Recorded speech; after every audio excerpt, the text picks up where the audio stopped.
In the previous videos, we were talking about feed forward, and I have great news. If you do this right, feedback is going to be a walk in a park. However, there are still some useful tools and techniques that you may want to use if you want to make your feedback sessions more effective.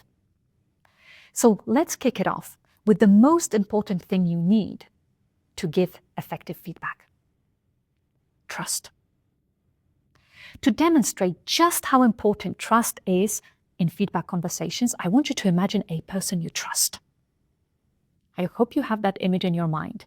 And right now, I want you to imagine that this person observes you as you lead your team meeting.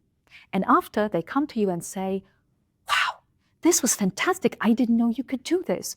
You followed the agenda, but you left some time for questions and discussions, and people were so engaged. On their way out, I was eavesdropping, and they've said, this was the best meeting ever. I think you should continue doing things just like that." Someone you trust gives you what I like to call a continue type of feedback. How does it make you feel? I hope you feel good. I mean, it's great news, right? Someone you trust gives you positive reinforcement. Continue imagining that person.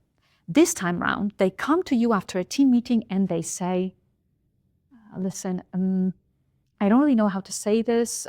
Okay, I'll just say it and you do whatever you want with this. The way you led that team meeting, I found it a bit confusing. You were jumping back and forth on the agenda. You didn't leave any time for questions.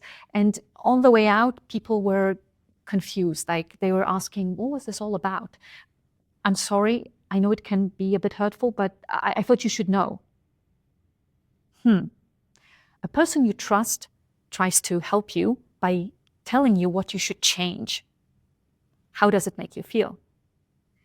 Because you know that this person has your best interest at heart, you're going to consider this feedback and think, okay, that was a bit hurtful, but what can I do so that it doesn't repeat itself next time? So we are learning from this type of feedback. I think you know what's going to happen now. Yes, we're going to move to the other side. So to the red quadrants. I want you to imagine a person you don't trust. The biggest gossip spreader, backstabber from primary school. And if you don't have anyone like this, then good for you, imagine a perfect stranger.